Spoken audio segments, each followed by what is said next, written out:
तो बहुत ज़्यादा ज़रूरी है कि हम लोग जो फार्मिंग कर रहे हैं, एग्रीकल्चर एक्टिविटीज़ को परफॉर्म कर रहे हैं, तो हम अपने एनवायरमेंटल रिसोर्सेज का भी ध्यान रखें, सो दैट करंट नीड्स के साथ साथ हमारी जो फ्यूचर जो डेवलपमेंट है वो भी साथ साथ हो जाए एग्रीकल्चर का।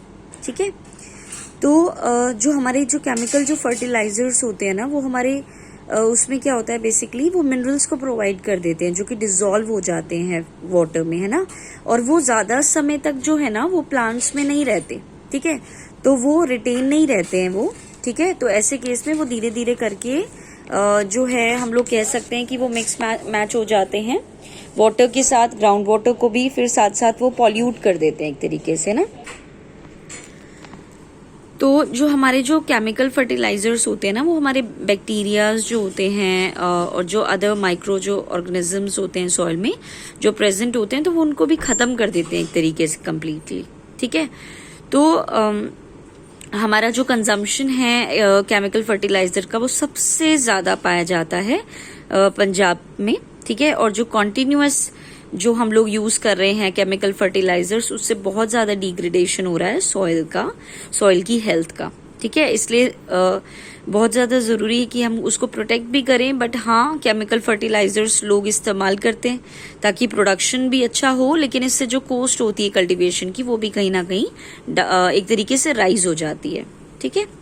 तो नेक्स्ट टॉपिक आ जाता है हमारा fourth topic, that is how the land is distributed between the farmers of the Palampur. ठीक है, कि किस तरीके से जो आपकी लैंड है वो डिस्ट्रीब्यूटेड है फार्मर्स में पालमपुर विलेज के। तो यहाँ पे अगर हम लोग रियलाइज करें तो बहुत ज़्यादा इम्पॉर्टेंट यहाँ पे देखने को मिलता है कि किस तरीके से लैंड इम्पॉर्टेंट है फार्मिंग के लिए। तो देखो यहाँ पे जो विलेज अगर पालमपुर की बात करूं तो यहाँ पे लैंड को इक्वली डिस्ट्रीब्यूट नहीं किया गया। ठीक है। The land is not equally distributed in Palampur, पहली बात। तो दूसरी बात अब हम लोग देख लेते हैं कि किस तरीके से डिस्ट्रीब्यूटेड है। ठीक है।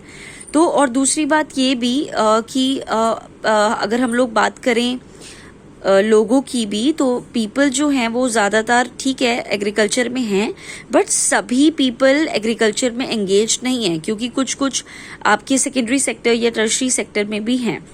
तो सारे के सारे जो पीपल्स हैं वो आपके एग्रीकल्चर सेक्टर में नहीं हैं। ठीक है। तो उनके पास सफिशिएंट लैंड है फॉर द कल्टीवेशन। तो देख लेते हैं यहाँ पे, तो पालमपुर में 1/3 ऑफ द 450 फैमिलीज जो हैं, पहली बात तो वो लैंडलेस हैं। 1/3 का मतलब कितना हुआ, 450 का 1/3 कितना हुआ, 150 फैमिलीज। तो उन जो 1/3 है उनका वो जो है आपकी 150 जो फैमिलीज हैं, पहली बात तो वो लैंडलेस हैं। ठीक है। दूसरी बात, मोस्ट ऑफ देम वो दलित्स हैं। ठीक है, जिनके पास लैंड नहीं है कल्टीवेशन के लिए। ठीक है। और जो रिमेनिंग फैमिलीज बच गई हैं जिनके पास एक तरीके से लैंड तो है। ठीक है। तो जो 240 जो फैमिलीज हैं उनके पास छोटे छोटे स्मॉल प्लॉट्स हैं लैंड के, और उन लैंड का जो एरिया है वो 2 हेक्टेयर से भी कम का है उनका लैंड का जो कल्टीवेटेड लैंड का जो साइज है। और आप खुद इमेजिन कर सकते हो, अगर आपका जो एरिया है लैंड का अगर वो 2 हेक्टेयर से भी कम है, तो ऑब्वियस सी बात है कल्टीवेशन कम ही होगा, और जब कल्टीवेशन कम होगा तो वो ज्यादा इनकम को भी जनरेट करके नहीं दे पाएगा, है ना। और जो लार्ज नंबर में जो स्मॉल जो एक तरीके से प्लॉट्स हैं वो स्कैटर्ड हैं अराउंड द विलेज। ठीक है। और यहाँ पे ये जो उनको जो कल्टीवेटेड किया जाता है वो स्मॉल फार्मर्स के द्वारा किया जाता है। ऑन द अदर हैंड हमारा जो half the area of the village को कवर्ड किया जाता है by the plots that are quite large in size. ठीक है। मतलब हाफ जो आपका मोर देन हाफ वाला जो एरिया है। हालांकि इन पालमपुर सिटी में देयर आर 60 फैमिलीज हैं जो कि मीडियम एंड लार्ज फार्मर्स में आती हैं, जो कि कल्टीवेट करती हैं more than 2 hectares of the land. ठीक है। लेकिन a few of the large farmers ही हैं जिनके पास जो लैंड है वो 10 हेक्टेयर्स या उससे ज्यादा है। तो अगर मैं 60 फैमिलीज की बात करती हूँ ऑलमोस्ट, तो उनके पास जो है जो लैंड है वो 2 हेक्टेयर से ज्यादा है। लेकिन बहुत ही कम ऐसे फार्मर्स हैं जिनके पास 10 हेक्टेयर्स की लैंड है या फिर उससे भी ज्यादा, एक तरीके से हम लोग कह सकते हैं। ठीक है। तो यहाँ पे भी अगर आप ये पिक्चर देखेंगे तो इसमें कुछ कुछ जो एरियाज हैं लाइक दिस एरिया है, इनके पास बहुत ज़्यादा लैंड है, या एक तरीके से इनकी बात करूँ तो ये कुछ कुछ हैं। हालांकि ये देखिए आप छोटे छोटे जो स्मॉल लैंड्स हैं ये ज़्यादा हैं, है ना। यहाँ पे अगर आप देखेंगे इस वाले फिगर में तो कितने छोटे छोटे लैंड्स के एरियाज हैं एक तरीके से, ठीक है। तो 1960 में गोविंद, एक स्टोरी यहाँ पे शेयर की गई है कि 1960 में गोविंद जो था वो एक फार्मर था। उसके पास जो लैंड थी ना वो 2.25 हेक्टेयर्स की लैंड थी जो कि अनइरिगेटेड थी, ठीक है। उसके 3 बेटे थे। तो गोविंद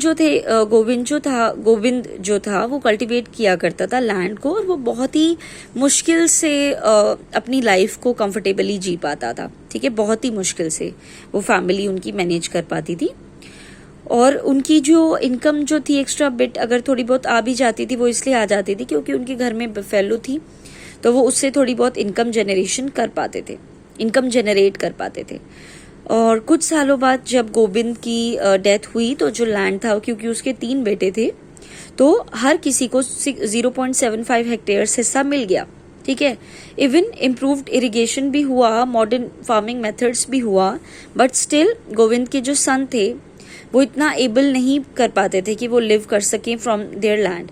इसलिए उनको अपने सर्वाइवल के लिए एग्रीकल्चर के साथ साथ एडिशनल वर्क को भी एक तरीके से ध्यान देना पड़ता था during the part of the year, so that वो अपना जो घर है अपनी फैमिलीज में एक तरीके से सर्वाइव कर पाए। तो ये आपको ये जो पार्ट है वो आपको ये बताता है कि पालमपुर विलेज में कुछ के पास लैंड नहीं थी तो कुछ के पास कम लैंड थी, लेकिन बहुत ही कम ऐसे थे जिनके पास बहुत ज़्यादा एक तरीके से लैंड थी। तो इन शॉर्ट आपकी जो लैंड है वो डिस्ट्रीब्यूटेड नहीं थी इक्वली, वो अनइक्वल एक तरीके से डिस्ट्रीब्यूटेड थी, ठीक है। तो आज की वीडियो में हम लोगों ने ये 2 टॉपिक स्टडी किए हैं, ठीक है।